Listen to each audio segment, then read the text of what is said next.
पापा ठीक है, लेकिन क्या है सब? कहा है ना, हमारी माई कहती है कि है ना, मालिक जो है भगवान समान होता है। आशीर्वाद दीजिए ना। हाँ ठीक है, ठीक, बट हो कौन? वो कहा है ना, कब से हम बतिया ही रहे, परिचय देना तो भूल ही गए। हम चपाती। चपाती? हमार नाम। क्या? अरे वो कहा है ना, हमारी माई चपाती बना रही थी, तो बनाते बनाते हम पैदा हो गए। और हम का ना एकदम चपाती जैसा पतले पैदा हुए थे ना, तो हमारा नाम भी चपाती ही रख दिए। हाँ वो सब तो ठीक है, लेकिन यहाँ क्यों आई हो कौन तुम? अरे वो जो सबिता है ना, आपकी इधर काम करती है, उनको एकदम अचानक से गांव जाना पड़ा। क्या? हाँ, तो ऊ की जगह हम यहाँ आए आपका सेवा करने के लिए। ठीक है, किचन उधर है। ओ मालिक, वो जो अंकित बाबा और मेम साहब है, वो थाने में अब तक बंद है का? तुमको कैसा पता दोनों थाने में? वो कहा है ना कि मालिक भगवान का जैसा होता है ना, और भगवान के बारे में तो सब जानते हैं, और हम का पूरा मोहल्ला जानता है कि मेम साहब और बाबा थाने में बंद हैं। वो भटूरा भी बंद था थाने में। भटूरा? हमार चचेरा भाई। वो मालिक को जो दरोगा लोग होते हैं ना, बहुत मारते हैं मालिक। वो हमारा जो भाई है ना भटूरा, वो जब वापस आया था ना, तो शरीर और नाम एकदम एक जैसा हो गया था। मतलब पैर ऐसा मोड़ दिया उसका मार मार के, हाथ ऐसा, ये ऐसा, वो ऐसा चल रहा था, और एकदम भटूरा जैसा ही हो गया वो। ये दरोगा जी बहुत मारते, भगवान बचाए दरोगा जी के मार से। वो कहा है ना कि बाबा भी बंद है ना थाने में, बाबा तो गया। और मेम साहब का भी, मेम कितना और साहब कितना वापस आएगा पता नहीं। ठीक है, तुम तो काम करो अपना। जाती हूँ।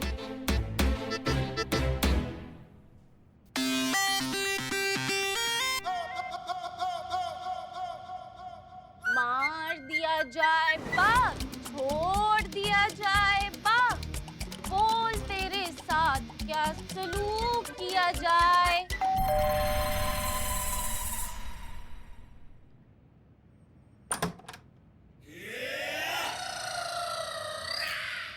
सलाम साहब जी, शपति है शपति। तू कौन? हम फुल्का। कितना आ गया? वो आ गया, वो आ गया। ये तुम्हारा बॉयफ्रेंड है? नहीं नहीं, वो हमार मंगेतर हैं। हम मंगेतर है। तो ये यहाँ क्या करने आए? वो फुल्का चपाती से मिलने आए हैं मालिक। शपति। फुल्का चलो। शपति।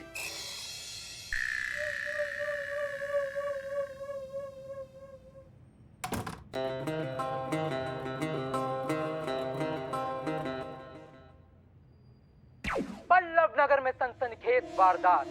घर की नौकरानी ने अपने प्रेमी के साथ मिलकर किया घर के मालिक का खून, लूट लिया पूरा घर। 18 दिन बाद लाश का पता चला, जो टाई से लटकाकर छुपा दी गई थी।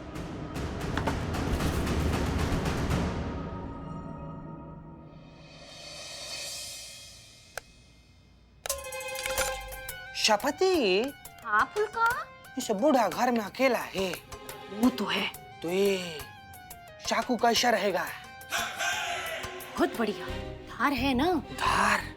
इस चाकू में इतना धार है कि ये लोहा जैसा चीज भी मक्खन जैसा कट जाएगा इसे। घर की नौकरानी ने अपने प्रेमी के साथ मिलकर किया घर के मालिक का खून। ये क्या हो रहा है इधर? हाँ? क्या हो रहा है? ओ हम सोचे थे कि आप इतना बड़ा कद्दू लेकर आएंगे ना, तो काटने के लिए चाकू बराबर है। हाँ सब्जी, इसलिए हम लोग ऐसा कद्दू दद्दू खेल रहा था। वैसे सब्जी, तुम घर में इतना बड़ा चाकू क्यों रखता है? हाँ, इससे तो किसी का खून भी हो सकता था। इससे किसी का गर्दन भी कट सकता है। साफ। इससे किसी का मर्डर भी हो सकता है। हाँ। चलिए। चाकू रख, चाकू रख, चाकू रख। हाँ, चाकू रखो। तुम भी रखो चाकू। रखो। शपति तुम भी। मालिक। चलो बाहर। मालिक बाहर भगवान निकलो। समान हो था। सब मालूम है मुझको। भगवान का सामान भगवान को डिलीवरी करने का प्रोग्राम बना सब्जी। मेरा मर्डर करोगे? चलो मालिक, निकलो मालिक बाहर। नहीं, मालिक, निकलो। मालिक, सब्जी हमारा हम। निकलो बाहर। मालिक, चलो बाहर। मालिक। बहुत हो गया तुम लोग का नाटक। चल दरवाजा खोल, दरवाजा खोल। ये दरवाजा काहे खोला फुल्का? सब्जी। मालिक। चल। ओ फुल्का। सब्जी हमको बेघर मत करो सब्जी। शांत जी बहुत सुंदर लग रही हैं आप। मैडम काम हो गया। हाँ। अब कौन है? हेलो। जी हाँ, मैं करिश्मा सिंह बोल रहे हैं, महिला पुलिस थाना से। अब क्या है? अरे अरे अरे, आराम से श्रीमान। हमने तो फोन किया है आपको आपकी बीवी का मैसेज देने के लिए, और आप है कि हम पे ही भड़क रहे हैं। कैसा मैसेज? वो कहा है कि आपकी जो मेड है ना वो गांव चली गई है, तो उसकी जगह नया मेड भेजा है, उसका नाम है चपाती। तो आप उनसे खाना बनवा लीजिएगा, हाँ, और भूलिएगा मत, ठीक है? मैंने निकाल दिया उस चपाती को। क्या? इन्होंने तो चपाती को निकाल दिया? कौन? कहाँ? काहे? क्यों? काहे निकाला चपाती को? आपकी बीवी पूछ रही है, काहे निकाला आपने? अरे तो क्या करता, और ऊपर से अपने बॉयफ्रेंड को घर पे लेके आ गया, और बॉयफ्रेंड भी कहता एक नंबर का गुंडा।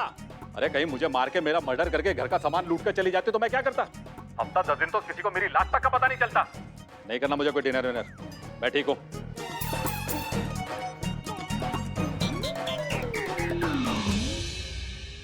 करिश्मा सिंह, क्या अपडेट? मैडम सर, तीर एकदम सही निशाने पे जाकर लगा। हाँ, पापा कहाँ है? पापा? पापा? अरे अभी तो यहीं बैठे थे। पापा? तो अचानक कहाँ गए? हाँ बेटा बोल। पापा ये क्या है? क्या क्या हो गया? आपसे कितनी बार कहा है कि बिना बताए कहीं पे जाया मत कीजिए। अभी इस वक्त कहाँ हैं आप? मैं अंकित के घर जा रहा हूँ बेटा। मैं उन लोगों को ये बताने जा रहा हूँ कि ये महिला पुलिस थाने वाले उनके साथ क्या खेल खेल रहे हैं। पापा? क्या पापा पापा? बेटा अब अंकित तेरा होने वाला पति है और उसके माता पिता तेरे होने वाले सास ससुर है। बेटा अब उस परिवार को मैं ज्यादा परेशानी में नहीं देख सकता। वो परिवार भी हमारा परिवार है। अब पापा? तू अब मुझे बोर मत कर बेटा, मुझे जाने दे, ठीक है? मैं रखता हूँ फोन। क्या हो गया? कहाँ है वो? पापा अंकित के घर जा रहे हैं, उसके डैडी को सब कुछ सच बताने।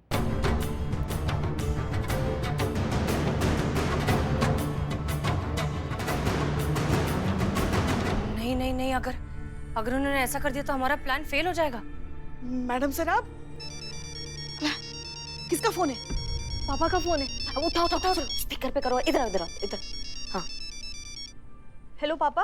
हाँ हेलो बेटा, ये दरवाजा नहीं खुल रहा है। पापा दरवाजा? कौन सा दरवाजा? कहाँ हैं आप? अरे घर पे हूँ बेटा। किसके घर पर? इसके घर पे का क्या मतलब है? ये जगदीश हाउस, मेरे ही घर पे हूँ।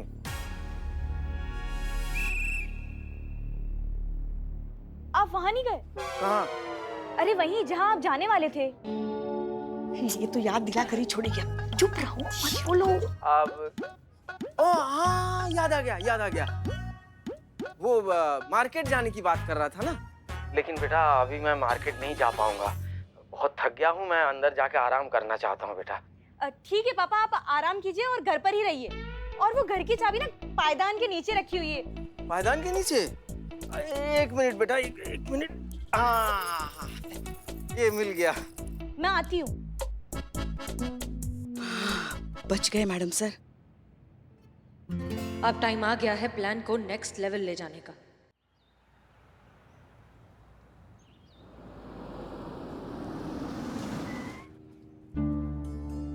अरे मिस्टर पुरोहित, आप यहाँ थाने के बाहर क्या कर रहे हैं? मैडम वो मैडम सर, जय हिंद। जय। हमने इन्हें मना किया अंदर आने से। ये गलत है मैडम, ऐसा कैसे मना कर सकते हैं? देखिए आपने जिन लोगों को अंदर बंद करके रखा, मेरा बेटा मेरी वाइफ है और साथ साथ मैं उनका वकील भी हूँ। ये गैर कानूनी है, आप मुझे उनसे मिलने से रोक नहीं सकती। नहीं, आप हमें मत सिखाइए कि हम क्या कर सकते हैं और हम क्या नहीं कर सकते हैं। हम नहीं सोचते कुछ भी करने से पहले, बस कर देते हैं। कोई नहीं रोक सकता है हमको। देखिए करिश्मा सिंह, ये बिल्कुल ठीक कह रहे हैं। अंदर इनका बेटा है, इनकी वाइफ है और ये उनके वकील भी हैं, तो कानूनन हक है इन्हें मिलने का। हाँ तो मैडम सर आए ना, तमीज से आए। मुलजिमों के रिश्तेदार बनकर आए, वकील बनकर आए, फिर मिले शौक से जितना मिलना है, हमें कोई एतराज नहीं है। लेकिन ये जब भी आते हैं ऐसा हमको धमकाने आते हैं, ना हमारा वर्दी का लिहाज करते हैं, ना इस थाने का लिहाज करते हैं। आप समझ रही हैं? ये गलत है। देखिए मैडम, कैसे बात कर रही हैं आपकी एसआई? कोई तमीज तहजीब ही नहीं। भगवान शिव जी।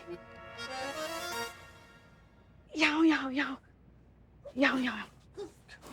देखो, तुम्हारे पापा को और आपके पति को ये बताने की जरूरत नहीं कि तुम लोग लॉकअप में नहीं हो, यहाँ कमरे में अंदर हो, आराम से हो। लेकिन अरे जैसा हम कह रहे हैं वैसा करो ना। देखो वरना बाकी के जो बचे हुए दिन है ना, सचमुच लॉकअप में गुजारने पड़ेंगे, समझ गए? बाद में ये मत कहना कि हमने चताया नहीं आपको। नहीं। हाँ चलो, जैसा हम कह रहे हैं बिल्कुल वैसा ही करो। चलो। करिश्मा सिंह, ठीक है मैडम सर, आप सीनियर हैं, हम आपके जूनियर हैं, हम आपका आदेश कैसे टाल सकते हैं। चलिए लेकिन इन्हें समझा दीजिए, तमीज में रहे, नहीं तो फिर हम नहीं सोचेंगे कुछ। ठीक है ठीक है, चलिए चलिए अंदर चलिए। चलिए।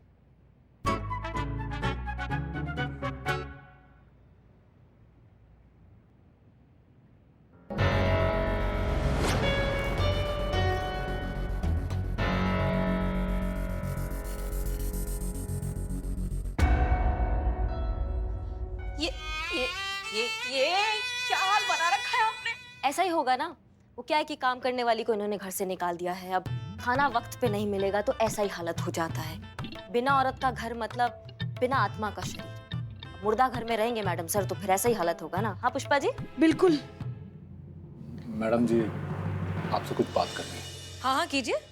नहीं, वो थोड़ा अकेले में। देखिए क्या है पुरोहित जी, हम अकेले में भी आपको यही कहेंगे कि हम आपकी कोई मदद नहीं कर सकते। जब तक कोर्ट नहीं खुलता तब तक हम इन्हें बेल नहीं दे सकते। पर मैडम। चलिए मिलने का टाइम खत्म हो गया, 5 बज गए हैं, 5 बजे तक ही मुलजिमों से मिल सकते हैं आप। चलिए चलिए मैडम सर इन्हें कहिए अपना तशरीफ लेके यहाँ से जाए, निकलिए। आप जाइए और आप वहां जाके बैठ जाइए, जाइए। नहीं मैडम, मैं यहाँ से जाने वाला नहीं। देखिए मिस्टर पुरोहित। ना ना मैडम ना, मैं यहाँ से हिलने वाला नहीं। जब तक आप मेरे बेबी बेटे को रिहा नहीं कर देते, मैं यहाँ से हिलने वाला नहीं। अब चाहे आप मुझ पर ट्रेन चढ़ा दो या ट्रैक्टर चढ़ा दो। अरे आप। अम्मा उठिए। तुम चुप चुप छोड़ो। उठिए उठिए। नहीं नहीं, मैं नहीं उठूंगा। देखिए प्रेम से निवेदन कर रहे हैं आपसे, उठ जाइए। नहीं उठिएगा? हाँ आखिरी बार बोल रहे हैं, चलिए उठिए। नहीं पुष्पा जी, इलेक्ट्रिक वायर लेकर आइए। कौन सा वायर मैडम? वही ना जो आज सुबह एक चोर को आप पूछ रही थी कि चोरी का माल कहाँ है और वो बता नहीं रहा था तो आपने उसको करंट लगाया था और वो ऐसा करके सीधा अस्पताल पहुंच गया। वही खतरनाक वायर के बारे में पूछ रही है ना? हाँ हाँ वही, जल्दी लाइए, इनको उठाना है। नहीं नहीं, मैं उठता हूँ ना। मैं क्या मना कर रहा हूँ, मैं उठता ना।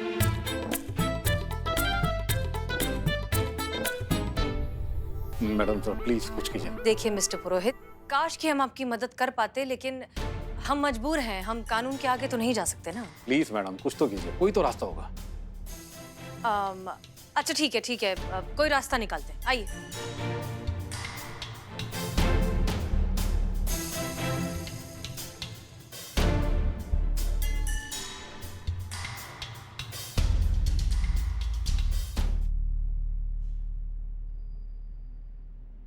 आइए मिस्टर पुरोहित, बैठकर बात करते हैं। नहीं ठीक है, मैं ऐसे ठीक हूँ, आप बोलिए। ओके, देखिए हम आपकी समस्या अच्छे से समझते हैं, लेकिन हर चीज का एक कायदा कानून होता है। करिश्मा सिंह गलत नहीं कह रही है, तरीका होता है, एक प्रोसीजर होता है। आप समझ रहे हैं ना हम क्या कह रहे हैं? देखा क्या हाल हो गया है तेरे पापा का, और हम यहाँ घर से बेघर हुए बैठे हैं और पता नहीं ये दोनों बाप बेटी मिलकर क्या क्या दिन दिखाएंगे। चुप चुप, अगर एक भी शब्द इस लड़की की फेवर में बोला है ना तो मुझसे बुरा कोई नहीं होगा। अरे ये सब इन लोगों की मेहरबानी की वजह से तो हो रहा है, और तू हमारा खुद का बेटा होते हुए चुपचाप खड़ा देख रहा है। माँ मैंने कितनी बार बोला है, आप चिंता मत किया करिए, आपकी तबीयत खराब हो जाती है।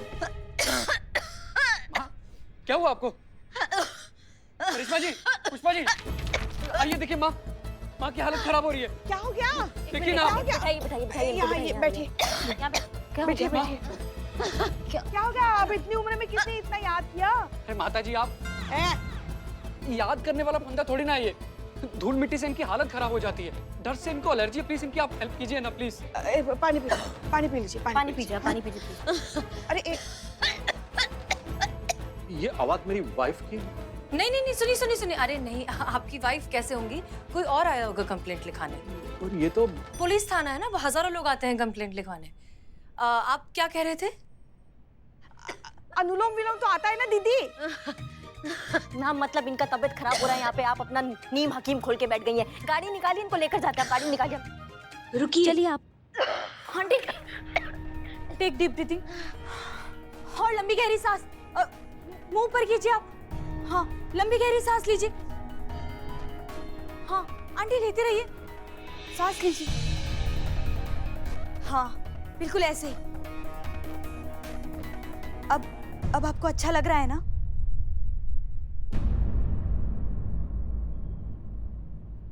वो क्या है ना, पापा की दवाइयों का ध्यान रखते रखते छोटी मोटी डॉक्टर तो मैं खुद ही बन गई हूँ। ऐसी छोटी मोटी हेल्थ प्रॉब्लम्स तो मैं खुद से ही सॉल्व कर लेती हूँ। आंटी डोंट वरी, अब सब कुछ ठीक है।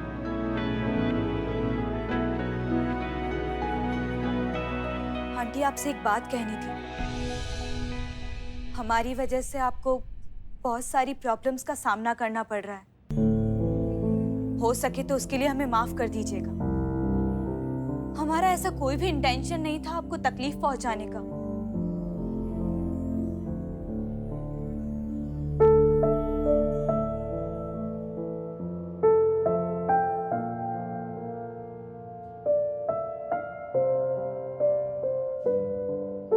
माँ अभी ठीक फील कर रहे हैं ना आप?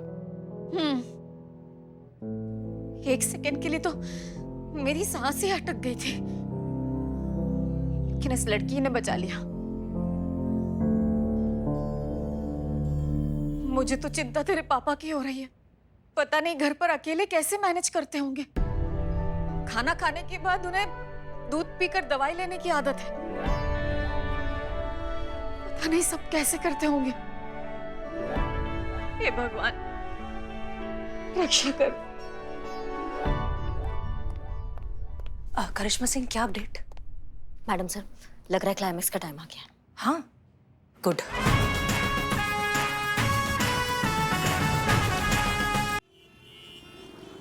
हेलो मेड एजेंसी, देखो भाई मुझे एक मेड चाहिए। अरे पहले मेरी बात तो सुनो। देखो उस लड़की का कोई भी यार दोस्त, बॉयफ्रेंड, मंगेतर नहीं होना चाहिए। सिर्फ और सिर्फ काम पे ध्यान दे। हाँ ठीक है।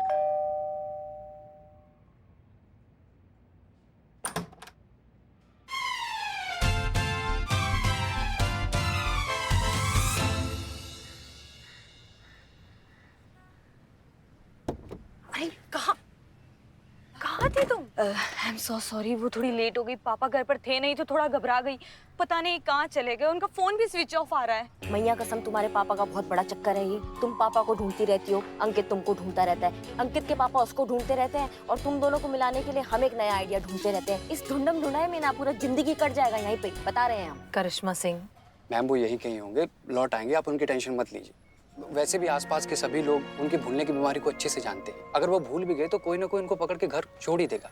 अब ये बताइए, आप कुछ प्लान का जिक्र कर रही थी। हाँ ओके, तो प्लान सुनिए। प्लान बहुत ही सिंपल है। तुम्हें याद है जिस तरीके से जब तुम्हारी मम्मी की डस्ट एलर्जी की वजह से तबीयत खराब हो गई थी, तब कोमल ने वहाँ सही मौके पर पहुंचकर उन्हें ठीक कर दिया था, और तुम्हारी मम्मी इस बात से बहुत इम्प्रेस हो गई थी। ठीक उसी तरह कोमल को अब तुम्हारे पिताजी को इम्प्रेस करना है। जहाँ तक हमें याद है, तुम्हारे पिताजी को खाना खाने के बाद दूध के साथ एक बहुत जरूरी दवाई लेनी होती है। घर पर फिलहाल कोई मेड नहीं है। चीता और संतोष वहाँ पहुँचते ही होंगे, और वो तुम्हारे पिताजी की जिंदगी और खराब कर देंगे। हमारे ही कहने पर गए हैं, वो यही प्लान का एक हिस्सा है। वो उन्हें और ज्यादा डराएंगे और ज्यादा परेशान करेंगे। जब तुम्हारे पिताजी को ऐसा लगने लगेगा कि काश कोई भरोसेमंद इंसान वहाँ होता जो उनका ख्याल रखता, जो उनकी मदद करता, तब उनके घर की डोरबेल बजेगी और वहाँ कोमल जाएगी आदरणीय बहू बनके, जो कि वो असलियत में है। हम किसी से झूठ नहीं कह रहे हैं, वो सच में बहुत अच्छी लड़की है। वो घर जाएगी, उनका ख्याल रखेगी, खाना बनाएगी, उन्हें वो दूध के साथ जरूरी दवाई भी देगी। तब तुम्हारे पिताजी को ये एहसास हो जाएगा कि कोमल तुम्हारे घर के लिए सबसे अच्छी बहू है। वो तुम दोनों को अपना आशीर्वाद देंगे और तुम दोनों की प्रॉब्लम हमेशा के लिए सॉल्व। यही है हमारा प्लान। अब बस उम्मीद कीजिए कि सब कुछ प्लान के हिसाब से ही हो। मैं आपको एक खास बात बताता हूँ आज। ये देखिए, ये मेरे पहले वाली जेब में मेडिसिन्स है। ये तो हो गई। अब ये मेरी दूसरी जेब में सेम टू सेम मेडिसिन्स है। ये देखिए, आप पूछिए किस लिए? किस लिए? लो कर लो बात, आपको तो पता ही नहीं किस लिए। इसीलिए क्योंकि ये पहले वाली मेडिसिन्स लेना भूल गया तो ये दूसरी वाली है ना। और अगर ये दूसरी वाली भी भूल गए तो? अरे भाई साहब, उसके लिए तो पहले वाली पहले से ही है। ओए मुद्दे की बात कर। ये बता के यहाँ क्यों आया? हाँ वो यहाँ आया वो। अरे भाई साहब, किस लिए आया था? नहीं आप गुस्सा मत कीजिए, वो थोड़ा सा स्लिप हो जाता है। आ गया याद आ गया। मैं इसीलिए आया था, आपको एक जरूरी बात बताना है। एक राज की बात है। कौन सी रस की बात? हाँ, वो बात ये है कि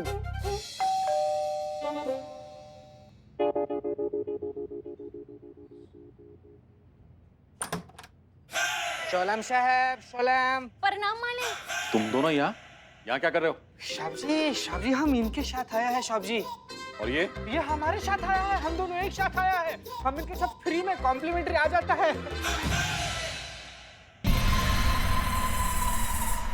अरे बाप रे, अगर इन लोगों ने अंकित के पापा को सब सच बता दिया तब तो मैडम सर का प्लान ही फ्लॉप हो जाएगा। चलो दफा हो जाओ, दफा हो जाओ ऐसे। साहब जी मैंने बोला दफा हो जाओ ऐसे, नहीं पैर तोड़ दूंगा तेरे में। साहब जी हम संतोष को फोन लगाते हैं, अगर वहाँ उनका काम हो गया होगा तो तुम तुरंत पहुंच जाना। साहब जी हमारा जान ले लो, लेकिन साहब जी हमको निकालो। ओए तू निकल, तू नहीं चाहिए मेरे को। चल। सविता कैसन बा? सविता? हाँ तंखुआ। सविता? हाँ मालिक सामने ही खड़े। ओ सविता तनख्वाह मांग रही है, का बोले? बड़ी आई तनख्वाह वाली, ना बता जाके गांव में बैठ गई है। अब उसे तनख्वाह की याद आ रही है। उसकी तनख्वाह की कुंडली मैं निकालता हूँ। बात करवा। क्या बोलने आया था? हाँ याद आ गया। भाई साहब, अरे भाई साहब याद आ गया।